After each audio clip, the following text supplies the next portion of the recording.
پرسیارەکانم ئەوەیە ئایا کەسێک ئەگەر بە قورعان خەریکی بەختگرتنەوە شت بێت و نوشتە بکە سزاکەی چییە لەو دنیا؟ یعنی بەختە گرێتەوە، بەختی خەڵک چۆنی گرێتەوە؟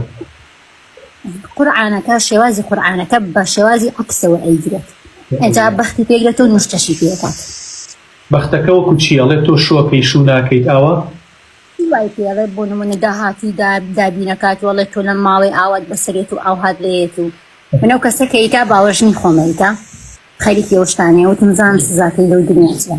زۆر باشە، هەر کەسێک ناوی کەس مەهێنا، هەر کەسێک ئەو جۆرە پێشبینیانە بکە یان ئاوا قورئان عەکسەوە بکە و بەخت بۆ خەڵک بگرێتەوە، طبعاً ئەوە لا ئیلاهە ئیلەڵڵاکەی هەڵوەشاوەتەوە، ئەوە سحیربازە، کافر بووە بەوە و هەر کەسێکیش باوەڕی پێ بکات. پێغەمبەر فەرمێ صلی الله عليه وسلم من أتى كاهنا أو عرافا فصدقه بما يقول فقد كفر بما أنزل على محمد. هەر کەسێک بڕوا بۆ لای کاهینێک بێ بۆ لای فاڵچیە بۆ لای بەختگرەوەیەک و باوەڕی پێکا بڵێ ڕاستت کرد، ئەوە کوفری کردووە بۆ قورئانەی کە نازڵ بۆ محەممەد عەلەیهی السەڵات وەسەلام. کەواتە هەر کەسێ باوەڕ بە ساحیر بکە یا خۆی ببێ بە ساحیر و فاڵگرەوە ئەوە کافر ئەبێ و بڕواکردنش پێیان هەر ڕیدەیە و هەڵوەشێنەرەوەی لا ئیلاهە ئیلەڵڵایە.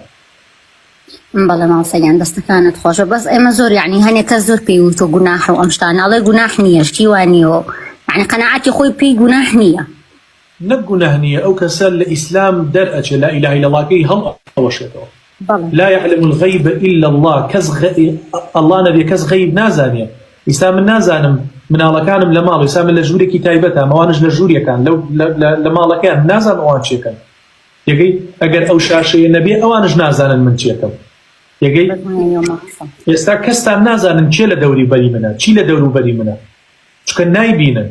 هەر کەسێ بڵێ من ئەزانم مامۆستا پشت مۆبایلەکەت چی لێیە ڕاست ناکە، نازانێت.